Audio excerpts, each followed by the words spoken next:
सुनने के बाद कोई चीख नहीं देता, कोई गिरता नहीं, बस कुछ लोग अचानक चुप हो जाते हैं, हमेशा के लिए। और सबसे डरावनी बात यह है, किसी को नहीं पता ये 38 सेकंड आखिर सुनता कौन है। रिकॉर्डिंग पुणे के एक बंद पड़े कॉल सेंटर की सर्वर कॉपी से मिली। कॉल सेंटर 2 साल पहले बंद हो चुका था। भुगतान विवाद के बाद पूरा सिस्टम सील कर दिया गया था। रीऑडिट के दौरान एक एक्सटर्नल हार्ड ड्राइव निकाली गई। उसी ड्राइव में एक ऑडियो फाइल मिली। नाम कुछ नहीं था, सिर्फ एक इंटरनल कोड और ड्यूरेशन 38 सेकेंड।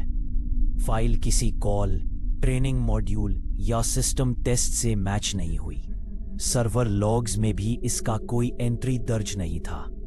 रिकवरी प्रक्रिया के तहत इसे वेरीफाई करने के लिए प्ले किया गया।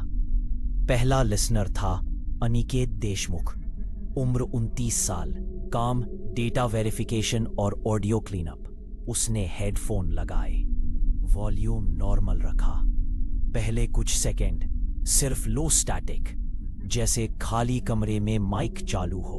15 सेकंड के बाद उसने पॉज नहीं किया, लेकिन उसकी उंगलियां कीबोर्ड से हट गईं। रिकॉर्डिंग खत्म होने पर उसने बहुत धीरे से कहा, अजीब है, आवाज बाहर से नहीं आई। उस दिन के बाद कोई ड्रामेटिक चेंज नहीं दिखा। वह रोज समय पर आता रहा, काम करता रहा। बस एक फर्क था, वह बीच बीच में सीलिंग की तरफ देखने लगता, जैसे कोई इनविजिबल नोटिफिकेशन मिस हो गया हो। तीसरे दिन उसने सिर्फ एक सवाल पूछा, अगर कोई ऑडियो रिकॉर्ड हो रही है तो सुन कौन रहा होता है। उसी रात उसने अपने घर के सारे नोटिफिकेशन अलर्ट्स बंद कर दिए। धीरे से बोला, मैं नहीं चाहता कि वो मुझे पहले सुने। दूसरी लिसनर थी स्मिता जोशी, उम्र 26 साल, profession audio quality analyst.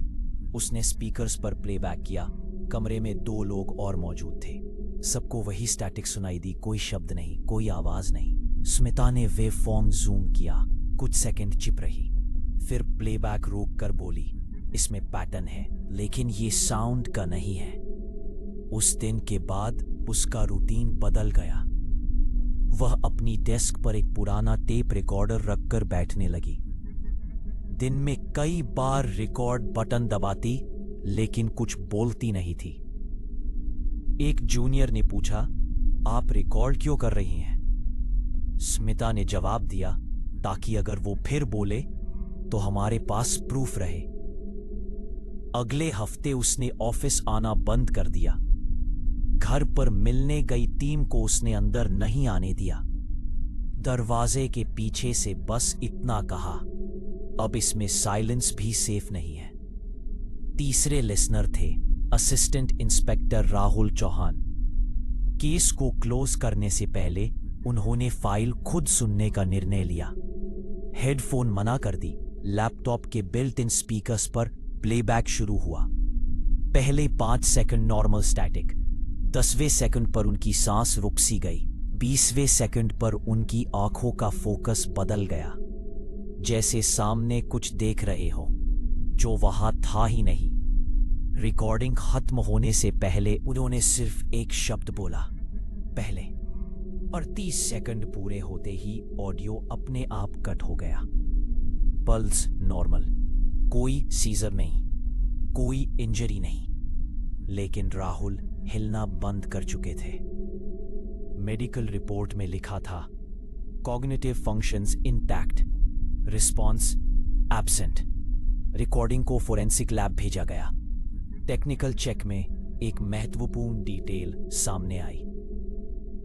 File हर प्लेबैक में 38 सेकंड की नहीं थी, कभी 38.1, कभी 38.4। वेव फॉर्म में हर कुछ सेकंड पर एक माइक्रो साइलेंस दिखती थी, लेकिन उसकी पोजीशन हर डिवाइस पर अलग थी, जैसे फाइल फिक्स ना हो, बल्कि लिसनर के टाइम के साथ सिंक हो रही हो। मेटा डेटा में क्रिएशन टाइम गायब था। मॉडिफिकेशन टाइम हर एनालिसिस के बाद बदल जाता था। फाइल को एन्क्रिप्टेड स्टोरेज में सील कर दिया गया। 3 महीने बाद इन्वेंट्री चेक हुआ। ऑडियो फाइल वही थी, नाम नहीं बदला था, फॉर्मेट नहीं बदला था, लेकिन ड्यूरेशन अब 39 सेकंड दिखा रही थी। किसी ने इसे खोला नहीं था। फिर भी ये खुद अपडेट हो रही थी।